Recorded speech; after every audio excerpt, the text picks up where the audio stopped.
du mir, Claudia?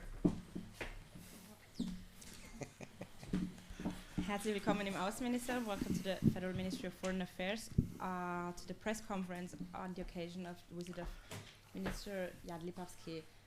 Herr Minister, bitte.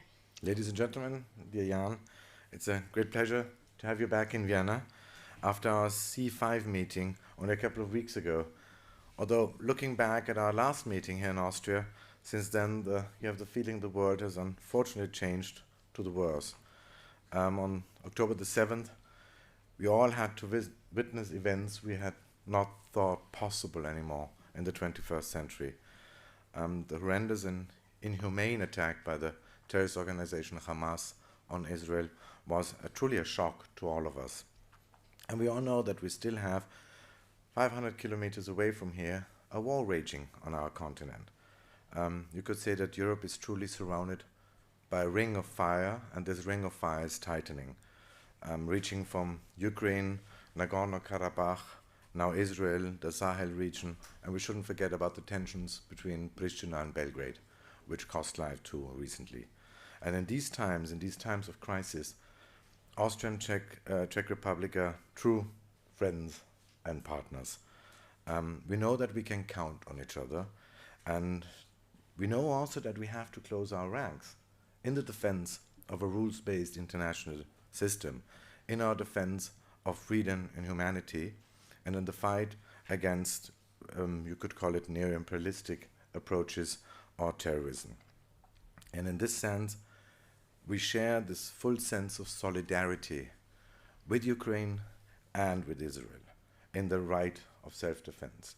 We have been both together visiting Kiev at several occasions, and the Slavkov 3 format, and our Chancellor Karl Nehammer, my Chancellor Karl Nehammer, and your Prime Minister Fiala have been visiting together Israel 2 weeks ago in a very clear sense of solidarity. And we share the full condemnation of the horrible terror attacks by Hamas and the devastating and resurfacing plague of anti-Semitism we are faced with, again, all around Europe. The attack against Israel is and was unprecedented in its brutality. And I believe that everybody and each one of us is called upon to have a very clear stance on terrorism, no matter where, no matter when. And we urge the European Union to stay united and to stick to the line we have agreed on in the European Council after lengthy negotiations. And I believe we always said that on Ukraine, our unity is our biggest asset, and we should work to keep this unity also faced with the terrorism in the Middle East. And we have talked about it briefly. As I said, we still have a war raging in Russia, and it's now 620 days since Russia brutally attacked Ukraine. And this war of aggression has taught us one very important lesson, that we have to lastingly stabilize and secure our immediate neighborhood. And that actually, at the end of the day, our enlargement policy is the strongest and most influential tool we have in our geopolitical and geostrategic package. And in this sense, enlargement policy is probably of the prime importance for the European Union. We always say that enlargement, especially not only looking towards the east, towards Moldova and Ukraine, but also the southeast, the Western Balkans, is the litmus test of the geostrategic capacity of the European Union. We have to counter the ring of fire which is surrounding us with the ring of stability. We have to anchor our neighborhood clearly in our European family of values. And the Western Balkan is not our backyard.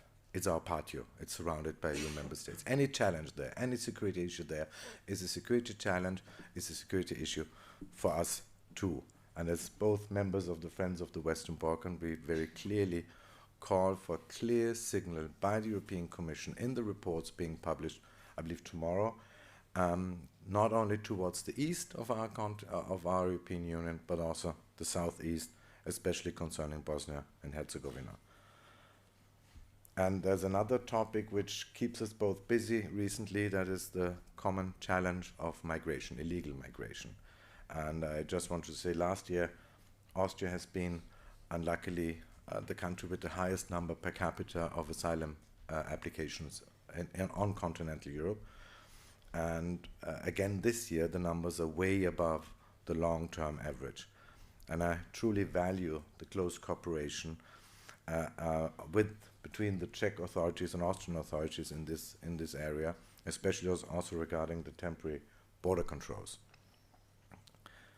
All in all, I have to say, and that is something I remark again and again during our meetings, be it in Slavkov 3 format or Central 5 format, our countries have gone really a long way.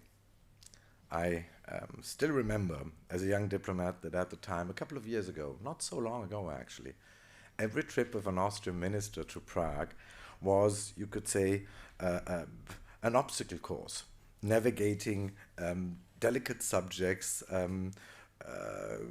history or common understanding of history. And gosh, things have changed. Whenever you come, Jan, to Vienna, or I come to Prague, it is a visit among friends. Friends that share the same geopolitical approach. Friends that want to safeguard and stabilize neighborhood and beyond neighborhood. And yes, also in economic terms, you are highly important to us. You're one of our most important trading partner. Foreign direct investment of Austria in the Czech Republic amounts to 17 billion euros, creating 100,000 jobs. And you're the fourth biggest group of tourists in Austria. And each one of them is more than welcome. I can only say we want to see more of them. So thank you again for being here.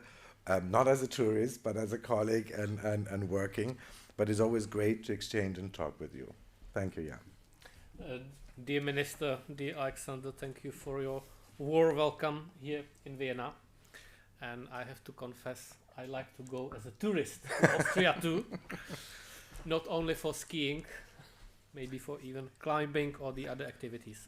So definitely this is something very natural for Czechs to go to Austria as a tourist.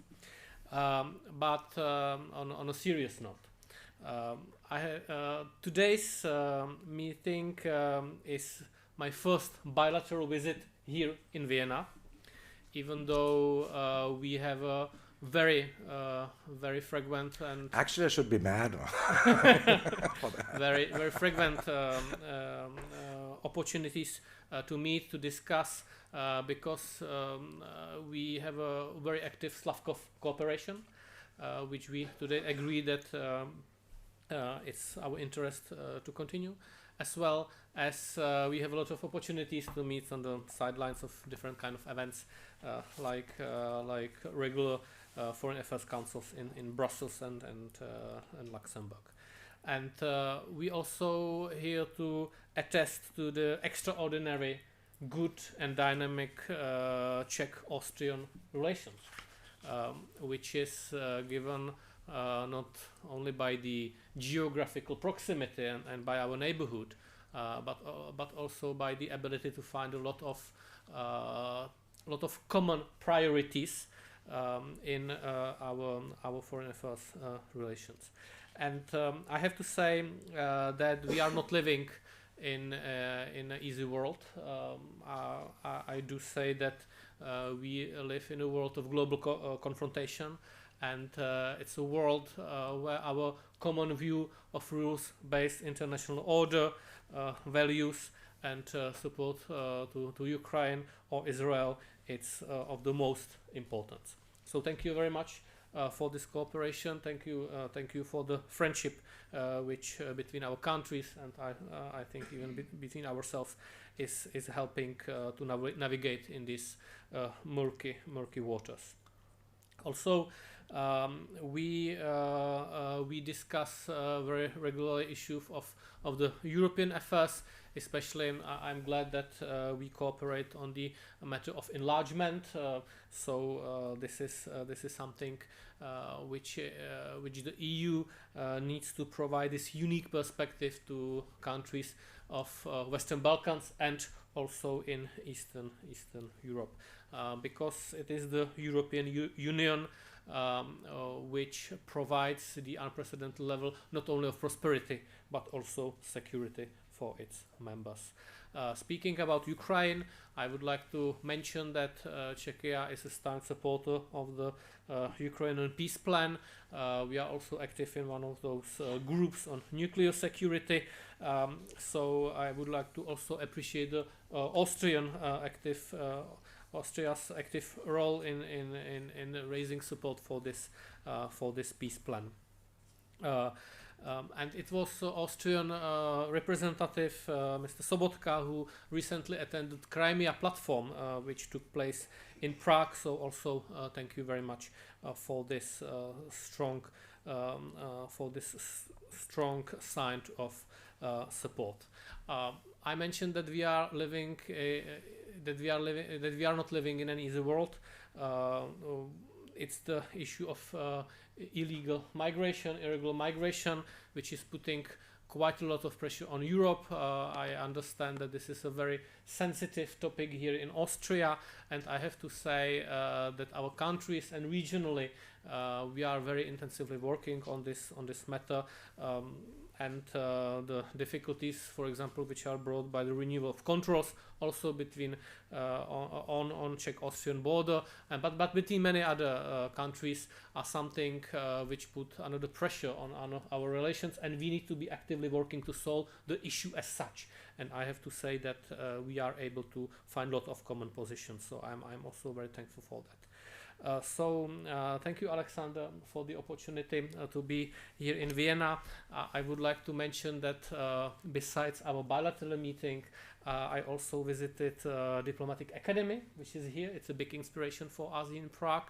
I was able to give a short presentation on a security strategy which was recently approved by our government, with the knowledge that the debate on security strategy is also having relevancy here in Austria. So I hope it could be some inspiration.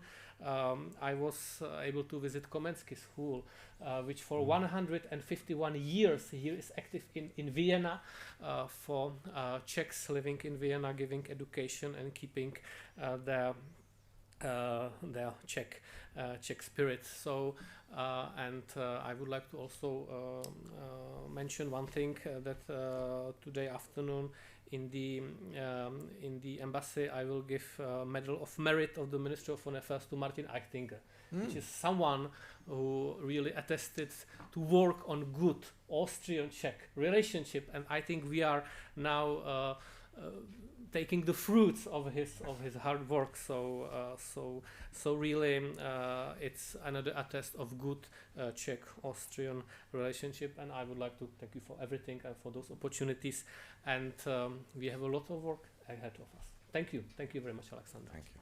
Thank you, ministers. Are there any questions? Die Abba, bitte. Yeah, Alexandra Demczyszyn from the Austrian Press Agency. As you said, Austria and the Czech Republic are great supporters of Israel, but how do you assess the criticism of the way how Israel is defending itself, as there are thousands of civilians being killed, and the UN speaks of Gaza becoming a cemetery for children. So how do you assess this criticism? And I would like to ask you, Mr. Lipavský, are you in favor of a withdrawal of the Czech Republic from the United Nations, as your defense minister Černochová suggested? So in regard of the defense, of course, we always mention that international law needs to be regarded, and of course we very closely monitor the humanitarian situation in Gaza. There will be conference in France, in Paris on Thursday. We will attend it. I will not attend it personally, but my deputy will go there. And yes, Gaza is one of the most dense populated places in the world. So we agree that there must be humanitarian help to Gaza, of course, with understanding that this help cannot allow the terrorist organization Hamas, which is there daily sending rockets still to Israel, not to be helping in any way for the attacks on Israel. And yes, Israel has a right to self-defend. It needs to be repeated all the time, and Hamas needs to be denounced as a terrorist organization. I think it's very important, and very often it is missing from our debate on UN. This is our political debate in Czechia. The position of the Czech Republic is very clear. I stated, my Prime Minister stated, of course nothing is changing. Maybe I can add on the first question. I believe it's important, and I fully agree with what you said. Hamas is a terrorist organization. There cannot be equidistance or equivalence between a pluralistic, democratic state and a terrorist organization. And again, we should be careful not to reverse perpetrator and victim. Nothing would have happened, any of these developments would have happened if Hamas hadn't started this brutal, horrendous attack on the 7th of October. Having said so, and having clearly condemned the terrorist attack, obviously the right of self-defense is not unlimited. It is limited very clearly by international humanitarian law, and that goes for any country on this planet, and there are no exceptions. And I've always based my policy clearly on international law, and this is the same here. But there's a big difference, and we have to be very clear on that. While Israel is trying to prevent, and as you said, in a very densely populated area, trying to prevent civilian casualties by calling ahead, by trying to warn, by asking for evacuation, Hamas is looking for civilian casualties. They're trying to create horrible pictures. They're trying to create humanitarian crisis. And we have to make sure that the people, the civilians, and every civilian's casualty is one too many, obviously. And Austria too, the government represented at the conference in Paris too. We will provide an aid package too, and the European Union has already tripled its humanitarian aid to Gaza. We have been calling as European Union for humanitarian corridors and humanitarian pauses in order to get out the hostages and bring humanitarian aid in. But here again, I can only reiterate the very clear call for an unconditional release of the 200 plus hostages they are still keeping in Gaza Strip. As long as this hostage taking takes place and it's continuing, it's very difficult to see any kind of de-escalation. I believe the first step would be to release each and every hostage, and I believe that would be the best and most clearly visible sign to a de-escalation. Thank you. Jan Šilhan, Czech television. My question goes primarily to Czech Foreign Minister. Today you said again that it's very difficult for you to reach a strong agreement with Hungary among we four. So from a practical point of view, is it more suitable and easy for you to reach such agreement among Slavko format, although you might have some disagreements with Slovak government? And I might ask also you, Foreign Minister, what's your perspective of Slavko format? Thank you. I think this goes maybe from misunderstanding what the Central European Platform means really in foreign policy. So V4, Slavkov, Central 5, Central European Initiative, you name it, those are not platforms which would be very often serving as a platform to have a common position for negotiating in Brussels institutions. It's very important to have these regional exchanges. It's very important to group, to meet, to have debates, sometimes very friendly, sometimes less friendly. I always say that in Central Europe we share problems. Even in V4, we same the problems of illegal migration, high energy prices, geopolitical issues, etc. Maybe our governments sees different solutions or different ways how to reach that solutions. So if we are able to find agreement in V4, Slavkov, etc., let's have this common position in the EU. But the real negotiation happens in Brussels, and I think we have witnesses only few situations where, for example, V4 was able to have a strong common position and then push it through in Brussels. So yes, there were such examples, but mostly it's important that we are in very active communication, which is valid also for V4. May I add, we highly value the Slavkov 3 format. We have different other formats too. We have the trilateral 3 with Slovenia and Croatia. We have the central 5, and they're not exclusive, none of them. And as you said, they're platforms for exchange. And we have seen the last couple of years, as I always say, neighborhood matters. And the most clear lesson was during the pandemic, where suddenly we were on the phone constantly, maybe every second day, with every neighboring country. So you know that Austria is not part of V4. We have never been asked to become part, and we have no intention of doing so. But we highly value, and I already had phone contact with our new Slovakian colleague Juraj, and I'm very much looking forward to meeting him in person. And my impression is, in the last couple of years, ministers might change, but this value of neighborhood platforms and neighborhood cooperation continues irrespective of the government in place. Herr Heuss, den habe ich noch übersehen. Thomas Heuss, Austrian Television. My question is regarding the war in Ukraine, and Turkey today is renewing its offer to host negotiations for peace in Ukraine. And my question is to both of you: wouldn't it be necessary for the EU and especially for Austria, as a neutral country, to pursue and to host such high-level negotiations to end this bloody war? Maybe since you're referring directly to Austria, I can start with the answer. You know that there's a peace formula on the table, and you mentioned it beforehand, which we clearly support. There were already negotiations in Turkey and elsewhere, actually, also in Minsk 1.5 years ago. And I believe anything leading to a negotiation is positive. War and any conflict on this planet has never been settled on the battlefield. It's always at the end at the negotiation table. But there's a very clear position. No negotiations on Ukraine without Ukraine.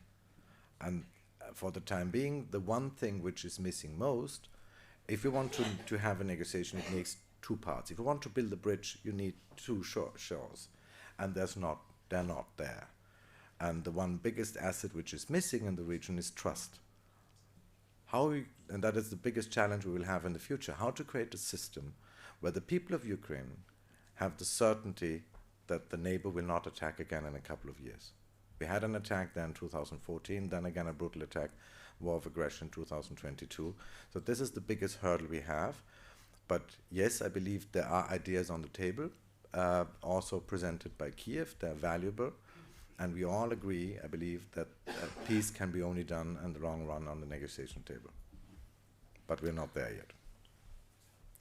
I think now you will see one of the example of like-mindedness of our policies, because I would subscribe every word in that answer. So yes, without Ukraine there cannot be no peace negotiation, and it's not important where and who would be calling for that real peace negotiation, unless both sides could be in. Ich sehe keine weiteren Fragen. No more questions. Thank you so much for coming. Thank you. Thank you very much.